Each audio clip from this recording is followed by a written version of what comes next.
to actually fulfill their vision for it. It also comes with its challenges. As staff pointed out, you've got the glare and the lights coming from Topgolf. So on that boundary, there's a significant vegetated buffer. And the purpose for that buffer is to try to create a worship experience across the property. We had several discussions at Planning Commission, both at workshop and at the voting meeting, trying to help them understand how this would work. You have not only senior staff that would be on site, but they have both long-term and transient rentals there. So their anticipation is, as that worship population ages, they'll have a place to go. Now, it's not a nursing center, but it is a semi-retirement center where they would be able to share meals, they would share their worship, they would be on site. The thought is also that a lot of the senior worship staff would also reside on site, so they're there constantly. The transient would be both for locals and out-of-towners that decided they would like to come spend the weekend in Myrtle Beach. We had a significant amount of conversation about the parking. If you look at the parking for the proposed uses today, there's 192 spaces that would be required. They're providing a minimum of 225, which I think was a little hard for Planning Commission to get their arms around. What does that look like? So I took the opportunity to go check and see what, as an example, Ocean View Baptist, which is where I attend church, and they have 215 parking spaces there. Today, the worship community consists of about 300 people. They believe that at build out that could increase to 400 people on a daily basis, not a daily basis, but on a holy days basis. The school has 160 students today. It's incrementally grown over the years, but there's not a push to make it all of a sudden expand. That'll just happen naturally. The idea is that the school where it is today would remain until the worship center is built, and then it would move to that portion of the property so they could share that assembly space when they have something needed for school. They did acquire the old Richard's Flower Shop, which, as most of you know, has been an eyesore. That's the first priority, is to clean that up. They recognize that backing into traffic is not a good idea, particularly on Oak Street, so that's been revised. That space will function as a commissary, both for the students when they're in school and for the visitors who are on site. So they've got somewhere to go and grab a convenience. It'll also be a visitor's welcome center. The idea is you don't want people from out of town or outside of that direct community to come into the worship space to ask questions. So they would actually go to the Richard's Flower Shop. That would be where they'd get their instructions and their direction. There'll be two spaces that are parallel, so if you're coming down 29th, you would turn into it at the front of the building and you would go back into traffic parallel, no more backing into traffic. I think they've really used a lot of foresight to figure out how this space should function, not only now, but over the next 30 or 40 years. One of the other issues that Planning Commission pointed out, which was a good point, is that eventually you're probably going to want to control this space, similar to the discussion we had about the J1 facility on Mr. Joe White.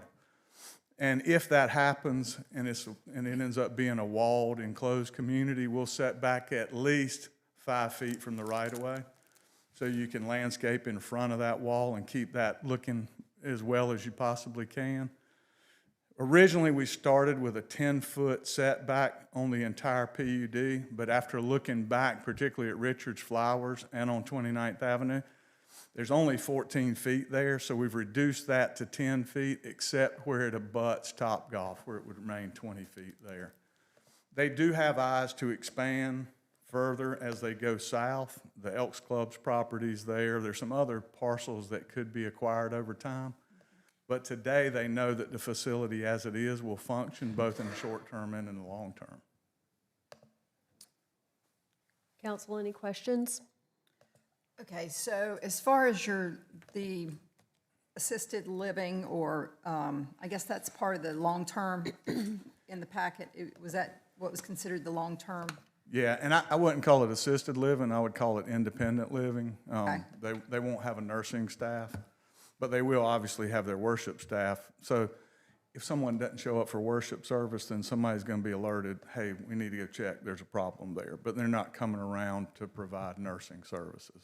Okay, gotcha. And so how many of those units would you have, and how many short-term units would you have?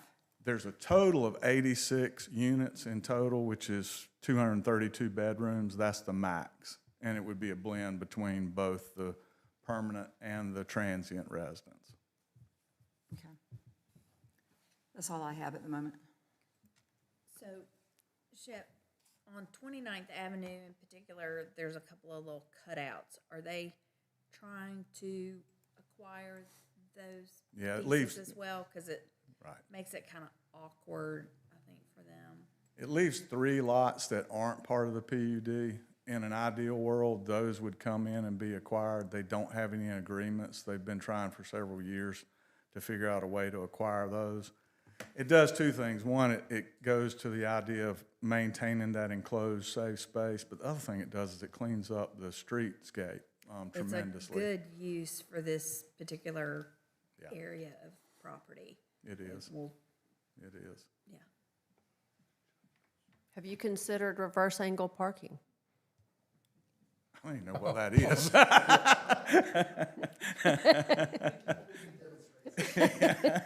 It sounds like something I couldn't perform myself. It's easier and safer than regular angled parking. Okay. Shep, as always, over the last few years about PUD, what's the, where we at with, sunset clause? So this one has a sunset, as you all have required lately. I think this goes to do 2 things. One, the clear message we've gotten is that council's preference, if possible, is to have single-owner PUDs. So we're not dealing with what we've dealt with in some of the older PUDs where pieces spin off and don't ultimately get developed. So that, the only 2 pieces they don't own are the 2 pieces on 29th that they control by lease, and ultimately they think those will be acquired. And then in terms of the sunset, it's about a 3-year window to get everything entitled so they can start construction, other than the minor remodels to Richard's Flower Shop and the school that they'll do in the short term. So there's a 10-year window with a possibility that council could extend it for 5 more years after that. But if that's not moving forward, then it reverts back to HC1.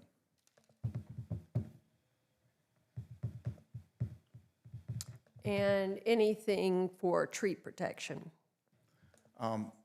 Other than what you've already discussed? Right. If you look at that buffer on the Top Golf side, that's where the majority of the trees are now. There's not a lot of trees there. They are working on an agreement with Burroughs and Chapin to use that regional stormwater pond that services that area, which would eliminate the need having to cut those trees down that they can save within the project. So the stormwater will be off-site. They do recognize that the scale of the project is helped tremendously by the more trees you can leave rather than taking them down. And it also creates more of a sanctuary environment than just a clear-cut project. So the clear goal is to maintain as many trees as they possibly can on site. Any other questions? For the benefit of our political science fellows behind you, who may not know what a PUD is, would you like to give them an explanation? Sure, I'll be About a happy to. PUD. So a PUD is a planned unit development. It goes by several different names in different jurisdictions, but essentially what it lets you do is write an ordinance that tailors to the use that you're proposing. A lot of times what we see is that a straight zoning district, be it HC1, HC2, MUH, whatever it is, provides a portion of what you need, but not all of what you need. So this is a way to tailor that specifically to the project that's proposed. That's why the uses are so deliberate. When you look at the narrative, it goes through exactly what's going to happen. The idea is that unlike straight zoning, where you don't really have an expectation of what will happen there because you're not given the details until they submit construction plans, that the PUD ordinance itself does give you a clear path to where they're going and what they're allowed to do and what the requirements for those uses are within the PUD. And it is a legally binding contract between the city and the property owner. That's a good point. It is. You hear people all the time say, well, that's contract zoning. This is the one time contract zoning is allowed, is in a PUD, because it's a negotiated ordinance. All right, thank you. Absolutely. Greg, I'm disappointed you didn't have a single question. You get an A on that explanation. Still going, What'd you say? You get an A on that explanation. Well, I've done it a couple of times. it's still gonna come up later.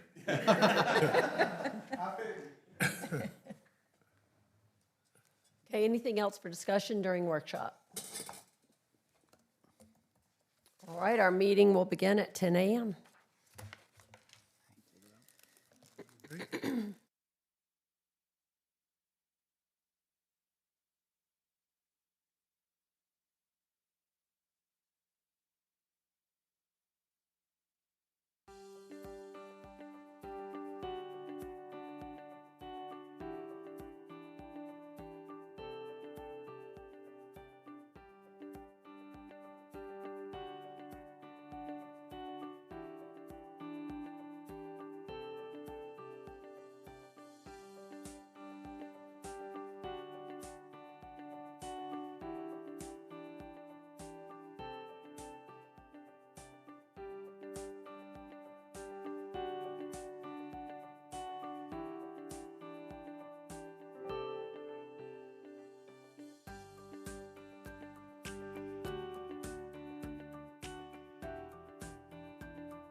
All right, good morning, everyone. Welcome to today's City Council meeting. We are happy to have you here with us. We would ask if you would please silence your cell phones. And if you wish, you may rise and join council as Councilwoman Hatley leads us in the invocation and the Pledge of Allegiance today. Almighty God, creator and sustainer of all that is or will ever be, accept our profound gratitude for this day and all of its blessings of life and freedom. We will remember those who make our freedom possible and recognize it as because of their sacrifice that our community can practice our shared and enduring values of varied expressions of faith, civic duty, and respect for all. We gather today to render our public service in a proper manner and perform our civic duties in good order. Therefore, we solemnly invoke divine wisdom and guidance in this day's meeting. Amen. I pledge allegiance to the flag of the United States of America and to the republic for which it stands, one nation, under God, indivisible, with liberty and justice for all.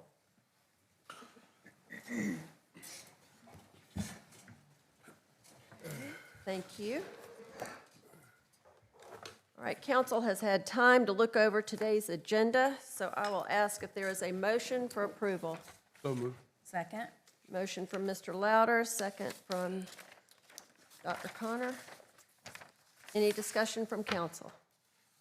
Any discussion from the public? All those in favor? Aye. Aye. All those opposed? Motion carries.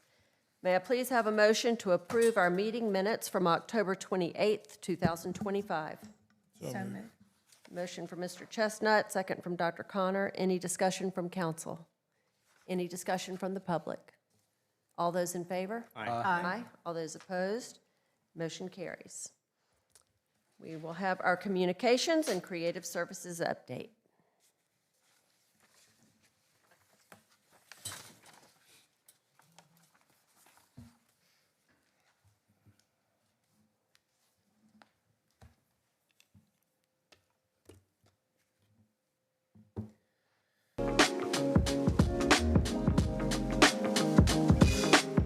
Hey City Council, Chastity Pendergrass here with your communications update. Halloween was a hit in Myrtle Beach. The Recreation Division hosted several Halloween events which brought out a great crowd. The new Fire Station 3 is officially in service. Firefighters moved in October 27th. You're invited to a dedication ceremony this Saturday, November 15th from 11 to 1. We hope to see you there. Renovations are underway at Savannah's playground. Upgrades include new turf, sunshades, and equipment. Work should be done in early 2026. The Field of Honor was popular while it was here through Veterans Day. American flags from different periods of history sat in the flag next to Warburg Park parking lot. It'll be back next year for Memorial Day and America's 250th birthday, July 4th.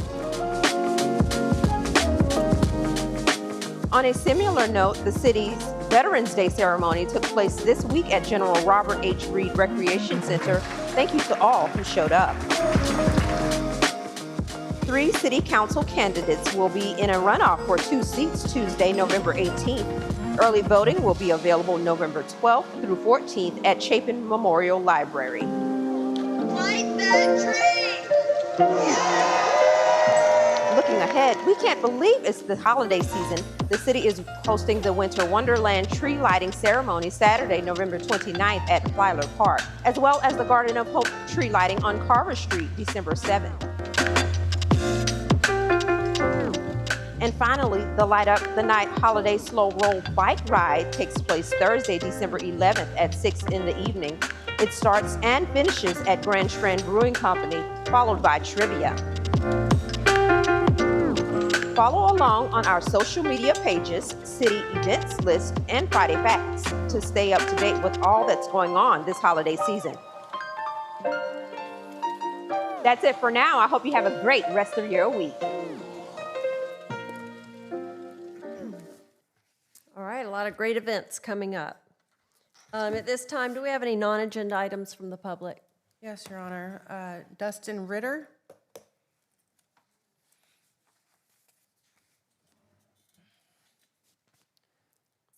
Hi, Mr. Ritter, would you please, just for the record, state your name and address? Yes, ma'am. Dustin Ritter, 201 South Highland Way. Mayor, you'll be happy it's not about the ballpark.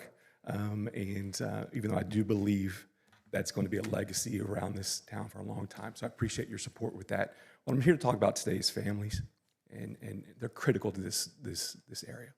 And as we have a growing city and what I've seen as a coach, I've coached with the Y and Pepper Gettings, hundreds of kids. And as we go through and see all the great things this city does for youth and for kids, I am so proud to live here. I am just so proud. To live here as a family, as a dad, I couldn't pick a better place. And I was hurt this week when I got a letter in the mail, as many residents did, to suggest that Myrtle Beach isn't a great place to raise families. Myrtle Beach is a wonderful, amazing, amazing place to raise families. We need more representation for our families. And to have any suggestion that this isn't a great place for families is just absolutely wrong. And we need to stand firmly behind that. As a coach, we've been told recently, oh, just tell the kids to have fun. Tell the kids to have fun, right? But the coach in me has been dying to tell people we need champions. We need champions of you on this board. We need champions for our families, not just, there's hard decisions to be made.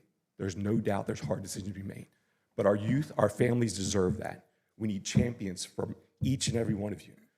We question vital things to community, but we blindly see, apparently, from my view, blindly, see how many dollars go out through the Chamber of Commerce.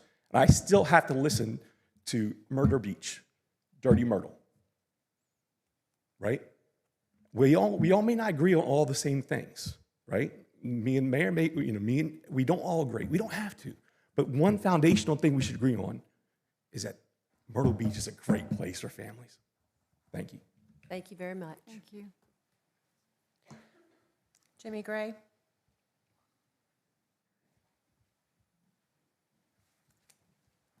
Well, this is a first. Well, that's serendipitous.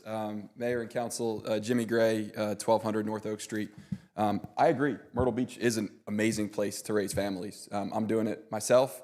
It's an awesome place to raise a family, to open a business, and I work for the Chamber of Commerce, we work constantly to elevate our community, working with a lot of the hard workers up on this dais, as well as people in the audience. So that's actually what I'm here to talk about a little bit, is ways that we can work together to advocate as a group for our community. So wanted to flag for your calendars, if you don't mind pulling out your phone and your calendars, Council, two really important opportunities to advocate for ourselves at the federal level. So the first one is tonight.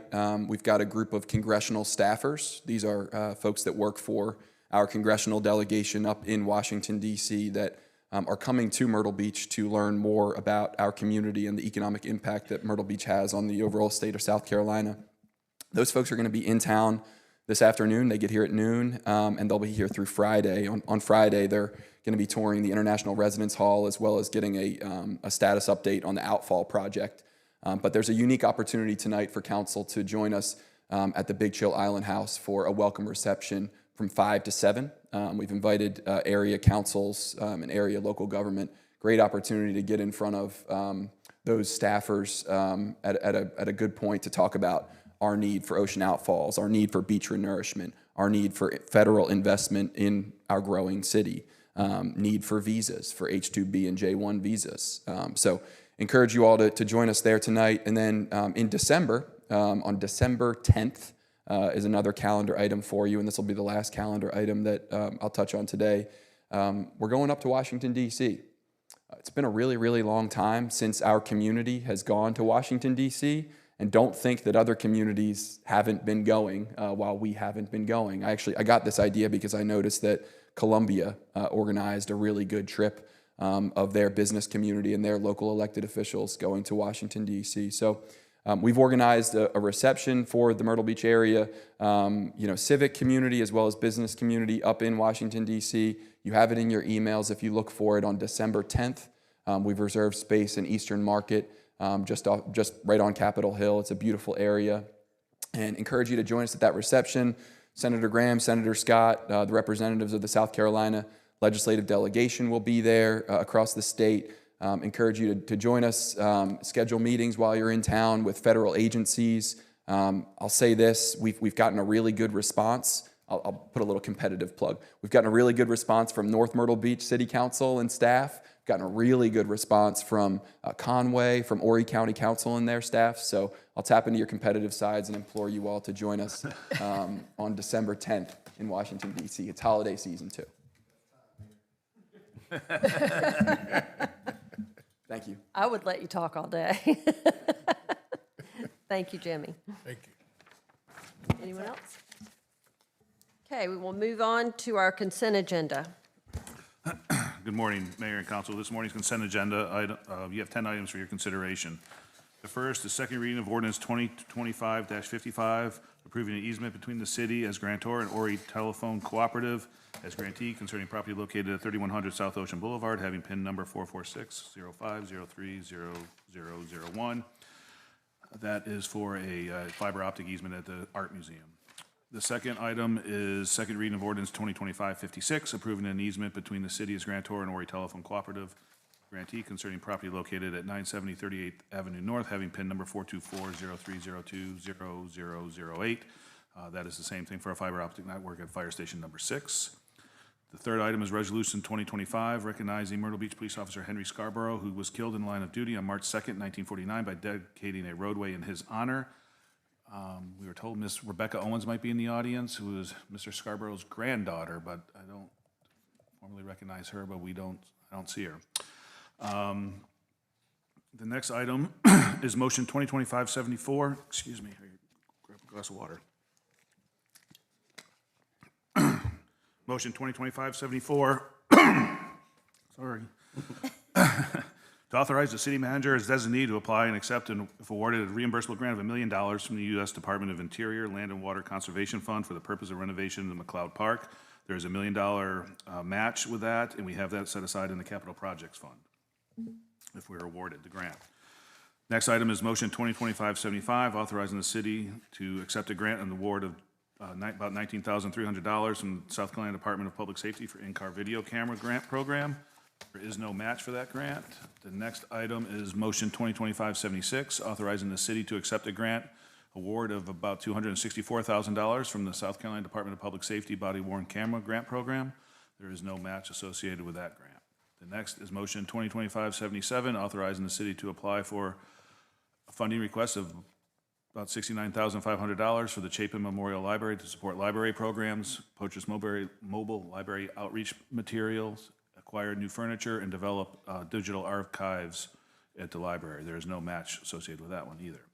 The next is motion 2025-78, which allows the city to enter into a mutual aid agreement with the 15th Judicial Circuit Traffic Enforcement to allow law enforcement agencies in Horry, Georgetown counties to provide assistance to each other. The next is motion 2025-79, which is an MOU between the city, Myrtle Beach Police Department, and the U.S. Marshal Service Task Force to support regional task force efforts. And finally is motion 2025-80, which is a memorandum of agreement between the city, Myrtle Beach Police Department, and the Department of Juvenile Justice to house juveniles at the detention center in Columbia. All right, thank you. Is there a motion to approve all of today's consent agenda items? So moved. Motion from Mr. Louder, second from Mr. McClure. Any discussion from council? Any discussion from the public? All those in favor? Aye. Aye. All those opposed? Motion carries. The first item on our regular agenda is the second reading of ordinance 2025-57. Second reading of ordinance 2025-57 to amend the 21st Avenue North PUD, Division 3, Sandcastle, the Shelby, to modify lots, designs, and uses. Good morning, Mrs. Mayor, members of council. Good morning. Been no changes since first reading. We'll be more than glad to go back over this again or answer any questions or provide further detail if needed. Could you do a brief overview, please, for those who didn't see it the first time? Yes, ma'am. This is requesting an amendment to Division 3 of the 21st Avenue North PUD, more commonly referred to as the Sandcastle. Applicant is requesting to maintain the current language within the PUD, but add racket sports as an interim use, interim accessory use for guests of the Shelby. The intent is to reinvest and revitalize a third row property in a manner that contributes to incremental improvements and strengthens the character of the area. Planning Commission recommended approval unanimously with the following condition: that the construction schedule be changed from 5 years to 2.5 years for the interim accessory use.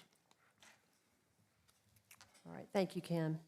Is there a motion to approve the second reading of ordinance 2025-57? So moved. Second. Motion from Ms. Hatley, second from Mr. Chestnut. Any discussion from council? Any discussion from the public? All those in favor? Aye. Aye. All those opposed? Motion carries. First reading of ordinance 2025-58. First reading of ordinance 2025-58 to annex .64 acres off of 29th Avenue North, PIN number 42406040011 and 0012, and to rezone the property from Horry County Highway Commercial to Myrtle Beach 29th Avenue Spiritual Center Planned Unit Development. Before Ken gets started, this item and the next two items are all related. So ordinance 2025, 58, 59, and 60 are all together, so. Yes, sir. This just shows the actual properties. I think this gives you properties that were discussed during your workshop this morning, but I think this gives you a better understanding. The two blue lots are the ones looking to be annexed into the city. Currently, those showing the two lots right there that would then be adjacent to the, or congruent to the remaining property for the PUD. Okay, is there a motion to approve the first reading of ordinance 2025-58? So moved. Second. Motion from Mr. Louder, second from Dr. Connor. Any discussion from council? Ken, these are two properties that are currently in a donut hole. They're Yes, sir. not in the city limits, so they're completely surrounded by the city limits, but are in Horry County's jurisdiction. It's highway commercial, yes, sir.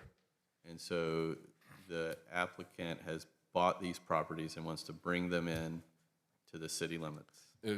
Currently has a long-term lease on these two properties and looking to bring them into the city limits as a part of the PUD, yes, sir. With a long-term lease, you can bring properties into the city limits? You can do it with no lease at all. And as long as you've got the consent from the property owner, yes, sir. So that's, the property owner is the one asking to bring them into the city limits?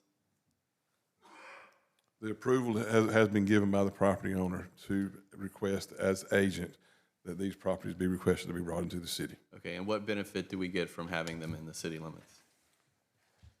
It's a part of the PUD. So I think that this request is contingent upon the PUD approval. And they will also be under the jurisdiction of the Myrtle Beach Police Department and of the zoning department? They'll fall under all, yes, sir. So there will be more control that the city has rather than the county? Correct. And like I said, it's probably contingent upon the approval of the PUD as a whole.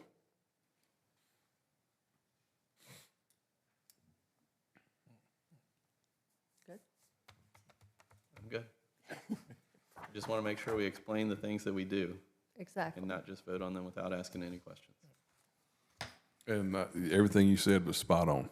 Thank you. Any other questions, discussion from council? Any discussion from the public? All those in favor? Aye. Aye. All those opposed? Motion carries. First reading of ordinance 2025-59. First reading of ordinance 2025-59 to annex 3,394.77 square feet off of 29th Avenue North, PIN number 42406040009, and to rezone the property from Horry County Highway Commercial to Myrtle Beach 29th Avenue Spiritual Center Planned Unit Development. Again, the last slide just seems to show it better. This is the small sliver of land that we are asking to be annexed into the city to be included as a part of the 29th Avenue Spiritual Center PUD. Okay, is there a motion for approval of first reading of ordinance 2025-59? Motion approved. Second. Motion from Mr. Chestnut, second from Mr. Smith. Any discussion from council? So Ken, this one, you know how that sliver got there? No, sir, and I won't say stumbled upon it, but whenever you look at the original zoning map, you kind of thought that was maybe like a slide over of the zoning line, but it was actually a parcel, and had to include that as well. Plus the fact that it's not adjacent to to proposed before this, it'll just make for a smoother presentation to do it separate. But that is one that kind of snuck in on us. And so this map doesn't have the two that we just agreed to annex colored No, in. sir, So so that will leave just 3 properties there not in the city limits, is that Right there, correct? yes, sir. And those are the 3 that they are currently in discussion with. I'm not saying they're gonna happen quickly, but the discussion is in place in regard to obtaining those properties as well. And I'm guessing that the pink property is a non-conforming lot? It is we refer to that as a lot of record, and that it was in existence prior to our zoning, so yes, sir. So will any property lines be erased when we annex this, or is it just gonna sit there at that size? That could easily be done through a combination plat, which would not have to come before y'all as a council, if they do choose to do that.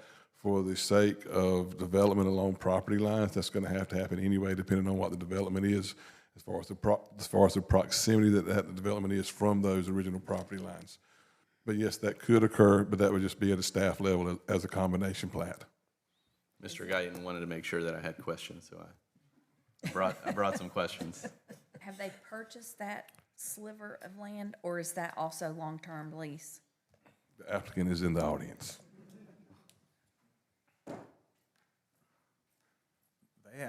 Chabad has actually owned that for some time. I don't even think they realized it wasn't in the city. It wasn't until we started doing the preliminary engineering work, and then staff pointed out, you guys realize this is not in the city. So that was a surprise to everybody, but it is owned by Chabad. So this cleans it all up for It them? does. Any other discussion from council? Any discussion from the public? All those in favor? Aye. Aye. All those opposed? Motion carries. First reading of ordinance 2025-60.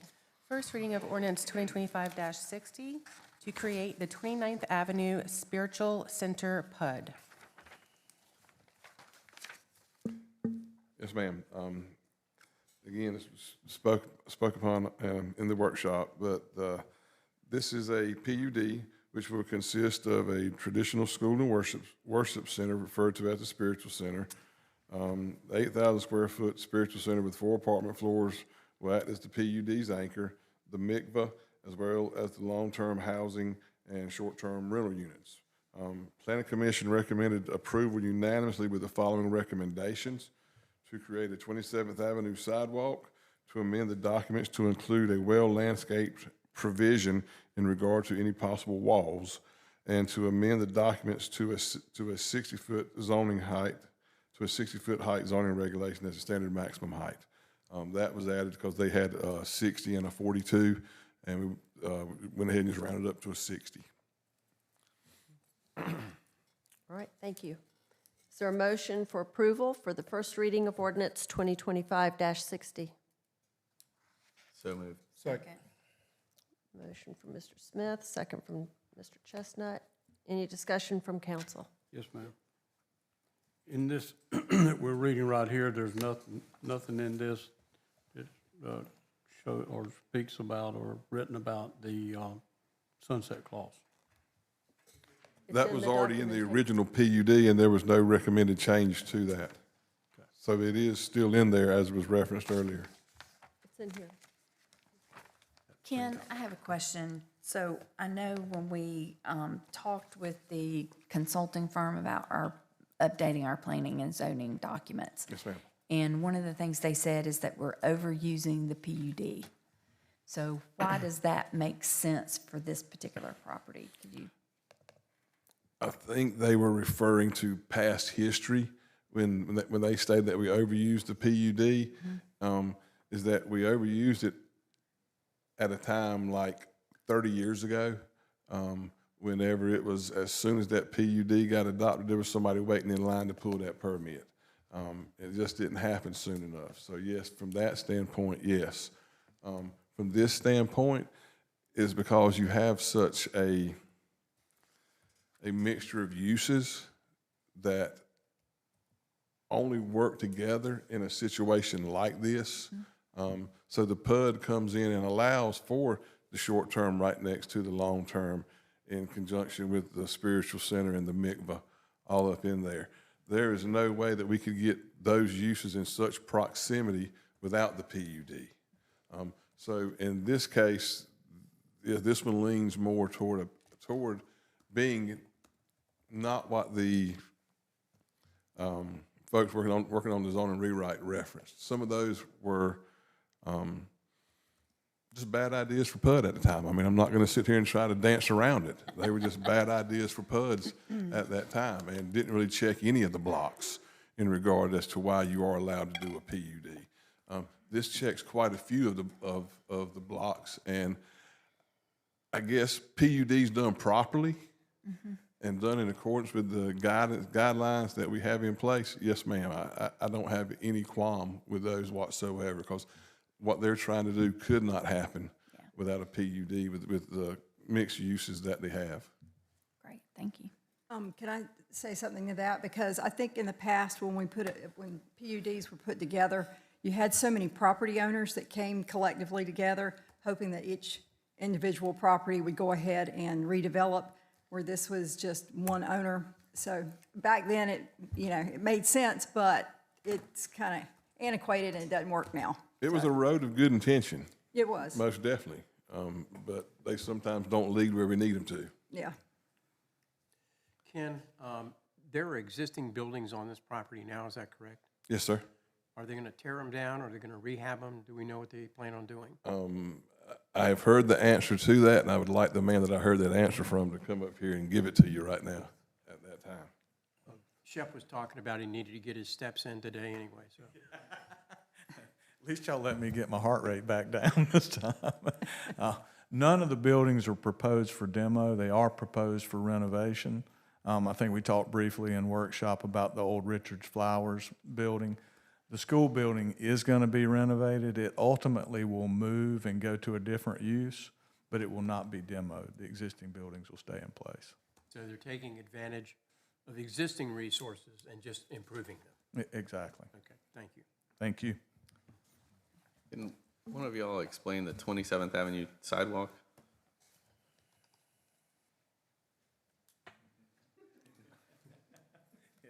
So Planning Commission's concern with the 27th Avenue side was there's nothing proposed right now. So what they wanted to see was this project take the burden of extending that sidewalk on 27th Avenue, which they're willing to do. So that's where that came from. It's not directly related to this project, but ultimately there's a hope that it will be, and it certainly does enhance what happens around the PUD. So that's where that came from. Where is the sidewalk on 27th currently?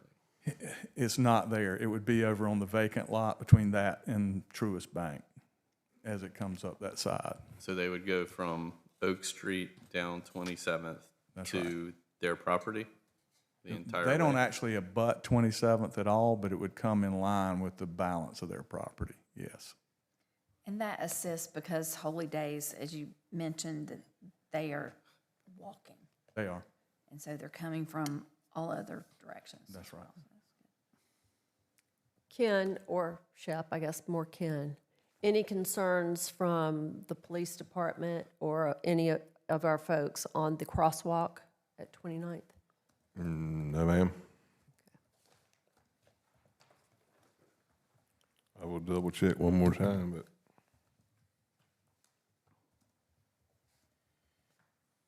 think the right-of-way does actually go to their property on 27th, but the street might not. And the 27th Avenue sidewalk too was also a part of the public improvement in regard to this property. No, ma'am. Okay, thank you. Any further discussion from council? Any discussion from the public? All those in favor? Aye. Aye. All those opposed? Motion carries. Thank y'all. Thank you. The first reading of ordinance 2025-61. First reading of ordinance 2025-61, an ordinance to amend ordinance number 2024-30, the 2024-25 budget ordinance, recognizing material events and their impacts upon the 2024-25 budget, and reconciling budgets with audited results. Okay, you guys probably all remember that about this time of year, every year, we're closing up all of our entries and finalizing the audit. So we bring a ordinance to you to reconcile any of those differences between the original budget. I'll expand on that a little bit for our audience and why we do that. Each year when we put the budget together, they're estimates. A budget is an estimate of what is anticipated to occur, both in revenues and expenditures. Frequently, you are going to have variances from those. In the situation that a variance and an expense exceeds your original budget, then you must correct that with the council action. We must get the appropriation to accept that. This is not the only way a budget will change throughout the year. There could be motions, the grants that Fox mentioned on the consent agenda. The fact that I'm going to bring another ordinance to you following this one. There are instances where they're changed. Our budget also includes statutory language that allows us to change the budget based on those things that are driven by a statutory formula. For example, your accommodations tax.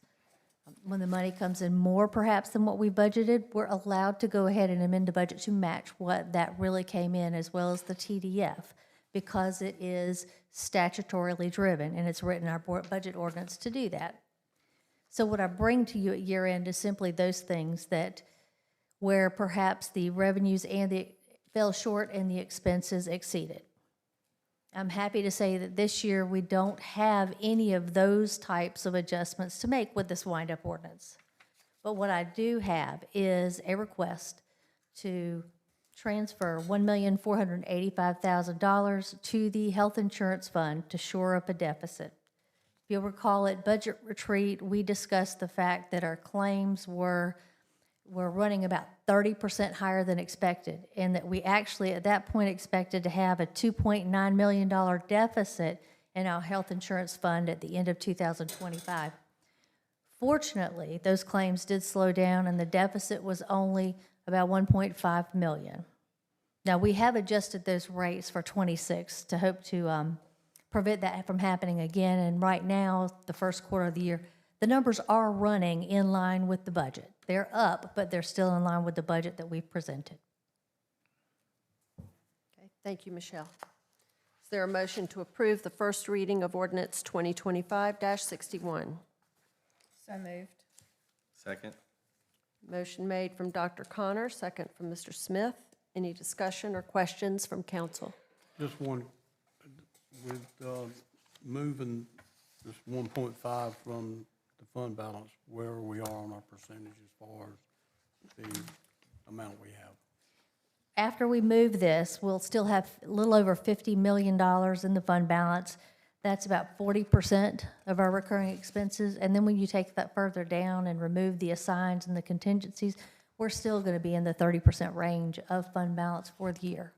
Thank you. And I would also like to add that we may have one more adjustment to this when I come for second reading, but it is like this one, it's not really going to be related to an expense item in the general fund. But I'll share that to you once I get the numbers. Thank you. So Michelle, are you saying that the budget that we adopt at the beginning of the year is a plan for what our income and expenses are going to be, and then it may change during the year? That is correct. At budget read, I told you, I'll put these numbers together, and the only thing I can guarantee you is some will be off here and there. But we came in very close this year. So we make a plan, and then if things change from what we expect, we make a change. We adjust as needed, and we're ready to respond when those changes occur, those Seems incidents very that drive wise. change. Thank you. So at this point, this is the only deficit that we have in our current budget. Correct. That's great. Any other questions from council? Just one quick one, Michelle. I hear you talking about the fund balance. It sounds like our numbers are up compared to last year, I guess you would say. They are. Stronger this time. They are. Property tax, if you'll recall, we did not set the millage until after the budget was passed. And that was because we had the rollback and the reassessment. And when I came back and presented the rollback and reassessment, I told you that we were going to have more revenue in property taxes than anticipated. So that's one of the things that has led this growth. The other is business license. It came in extraordinarily strong. We've talked about in the budget retreat and in the past few budgets that we've tried to budget somewhat conservatively in our hospitality fees, our TDF, our business license, those that have been driven by the tourism economy or the spending economy. We've seen that begin to slow down here in this last year, but honestly, we really anticipated that to happen earlier. We never wanted to rely on those peak revenues throughout. So by budgeting conservatively for those, we've been able to grow our fund balance to a point that is going to offer us some comfort and insurance if and when the numbers do begin to actually stabilize and go back to pre-pandemic numbers or somewhere near that. Michelle, a fund balance in personal terms is a savings account, is that correct? That is So correct. when we say we have 40% in the fund balance, that means that we have enough money in savings to operate the city for 40% of the year if there are no addition, at the current levels, if there are no additional income, if there's no additional income. Is that correct? That is right. And I think I read an article not too long ago that really talked about communicating fund balance and the danger of looking at it as a savings account. Uh-oh. You know, because a savings account somehow just feels like, oh, you know what, I really want a new car, I'm going to run buy that. You know, it makes it feel just a little bit easier to just dip in here and there, go out and buy the Christmas presents or whatever. You really want to be careful about doing that because for us in Myrtle Beach and the economy that we live in, anything that disrupts the consumer's ability to spend and go on vacation will be a really hard hit for us.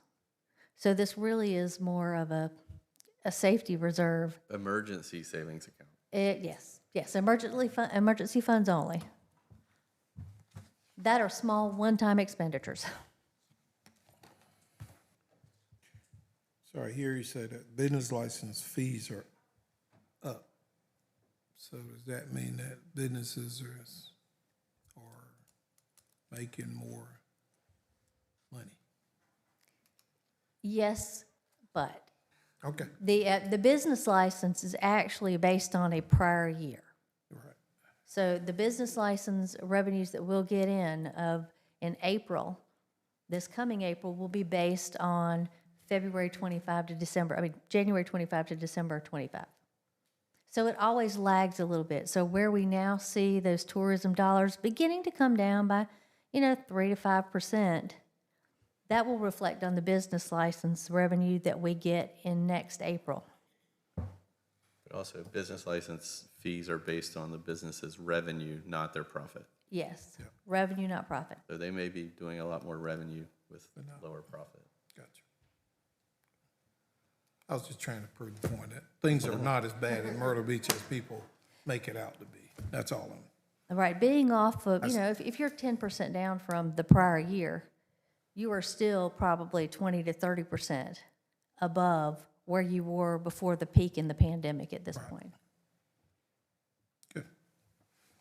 Michelle, just for the benefit of, especially for our students that are here today and the public, the city goes through an annual audit, correct?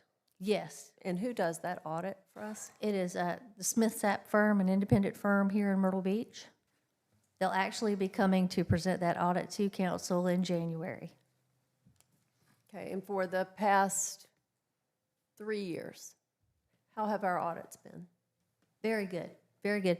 You know, there would be a little finding here or there that we needed to, we missed an accrual on a grant or this.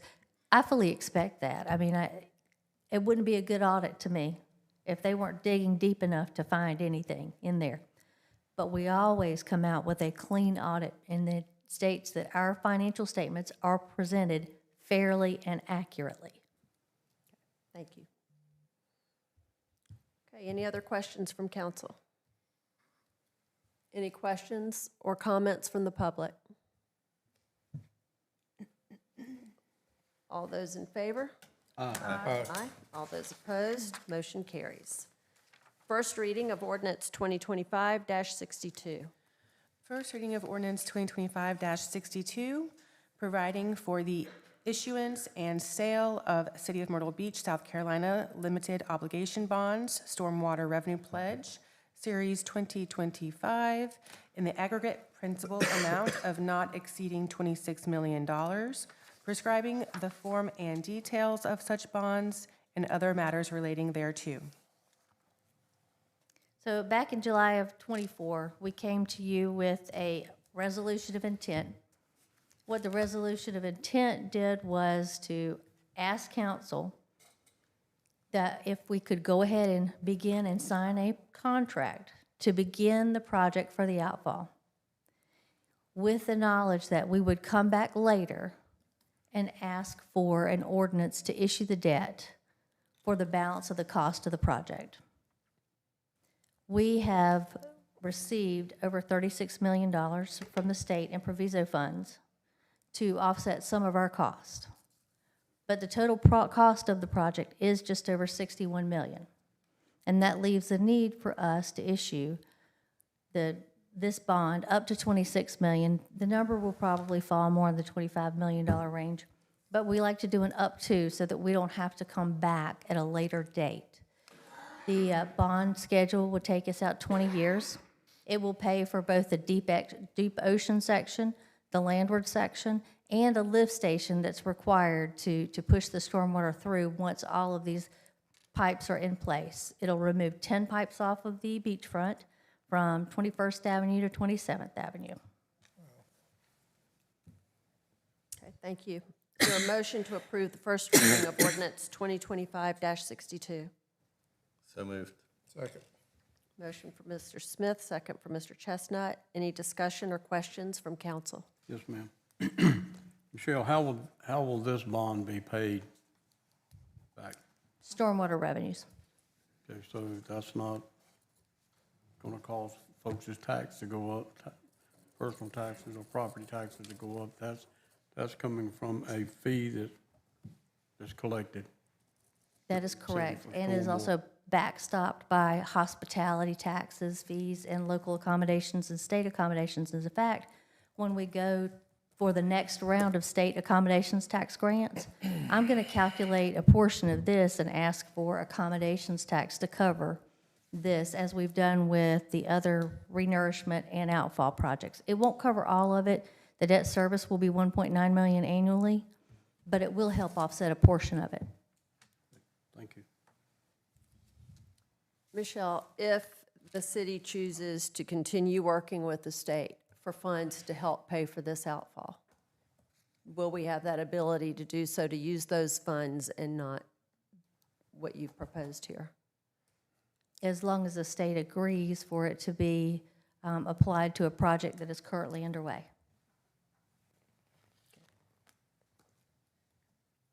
And just to be, kind of recap, we're looking at the entire project valued at about $61 million. And so that says that through other revenue sources, grants, whatever it may be, that more than half, about 55%, we've already received those funds. Yes, we have those and have them on hand, with the exception of the allocation for this year. And I don't know, if we may already have it, I just can't guarantee. Understood, understood, okay. Any other questions from council? Any questions or comment from the public?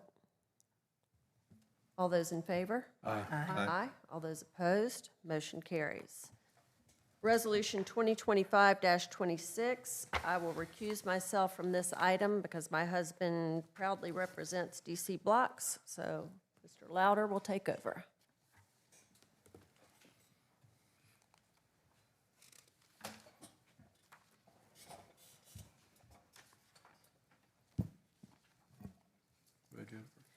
Resolution 2025-26, consenting to an easement agreement between Horry County as grantor and DCB Myrtle Beach 2 LLC as grantee concerning the portion of property having PIN number 44216020008 owned by Horry County on which the city of Myrtle Beach has a recreation easement.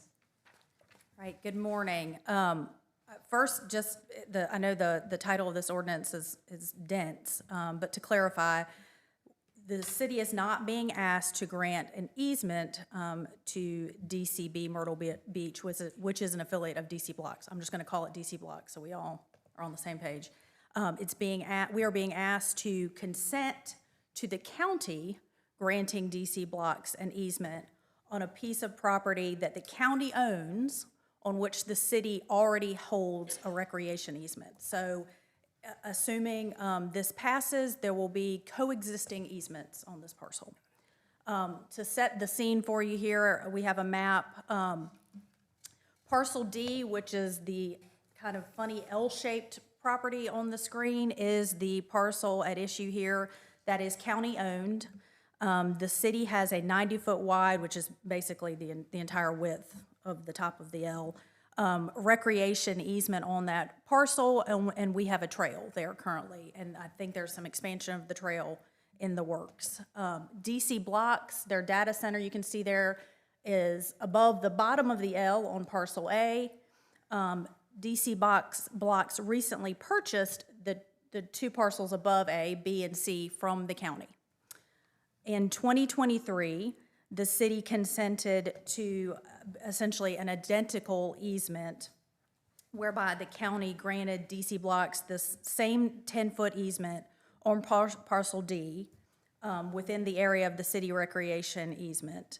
At that time, DC Blocks only owned parcel A, remember? Now they own B and C. So what we are doing here is essentially consenting to the same easement that we've already consented to, but it is for the benefit of parcels B and C. So they will have the same easement for the benefit of all three DC Blocks parcels to run their underground line.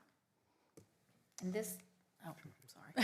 Do we have a motion to approve Resolution R 2025-26? Motion to approve. Second. I have a motion by Mr. McClure, a second by Ms. Connor. Any questions from council? Yes, so there is no long-term impact at all on that trail. No, ma'am. There's actually language written into the easement agreement that we're consenting to that essentially says our easement has priority. They cannot, DC Blocks cannot do anything to interfere with our recreation easement or our trail. And they're just putting pipes underneath the ground. That's correct. And if they have to dig them up, they have to replace our. That's correct. My recollection is that I don't know that they even meet anywhere. Is it possible? But I think they essentially run parallel to each And so other. we've already authorized an easement on the left side of where that building is. Correct. Kind of where the And yellow line is. We're just extending the easement up. Actually, all you're doing is giving parcels B and C the same right to As use A. that easement that A has. Any other questions from council? Any questions from the public? All in favor of the motion signify by saying aye. Aye. Those opposed? Thank you.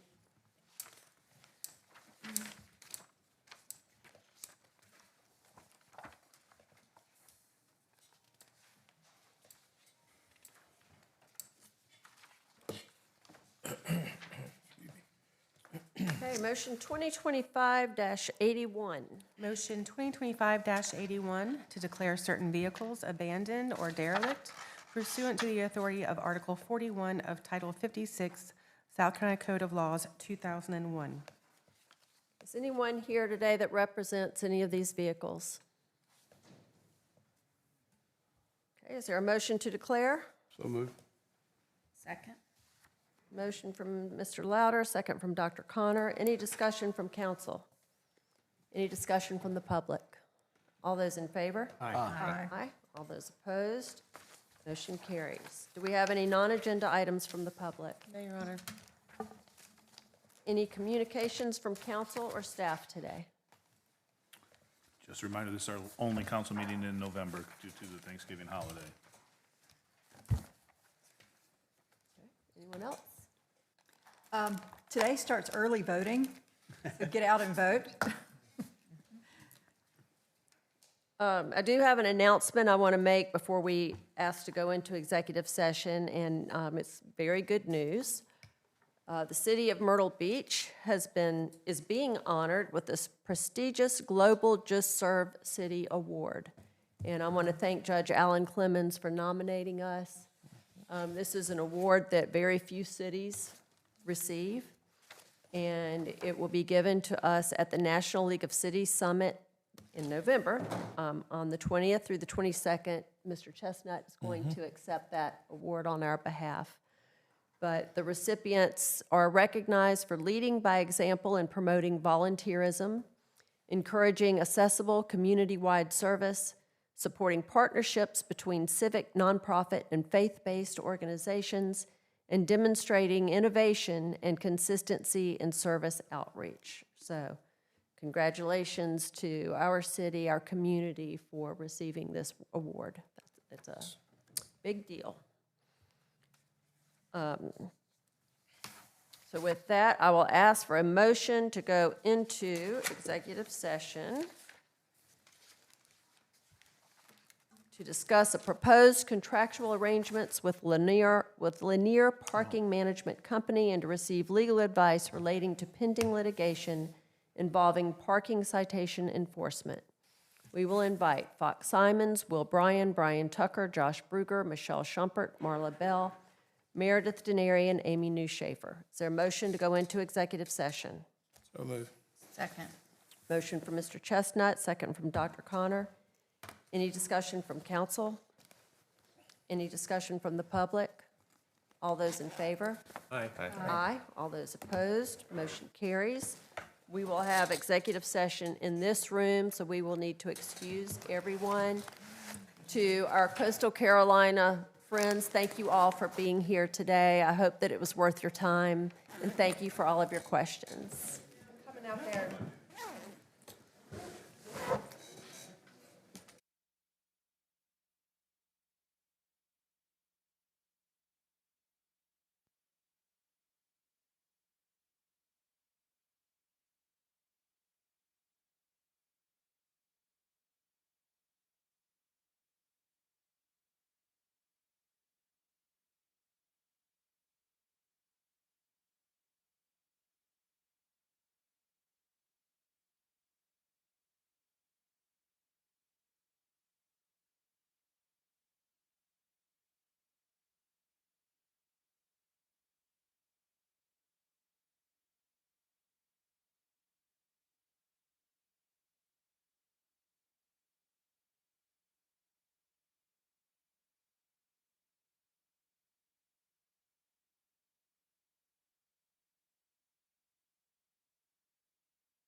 You ready? Is there a motion to come out of executive session? So moved. Motion from Mr. Louder. Second. And second from Dr. Connor. Any discussion from council? Any discussion from the public? All those in favor? Aye. Aye. All those opposed? Motion carries. Is there a motion to adjourn? Second. Motion from Mr. Louder, second from Dr. Connor. Any discussion from council? Any discussion from the public? All those in favor? Aye. Opposed? Motion carries. Meeting is adjourned. We just having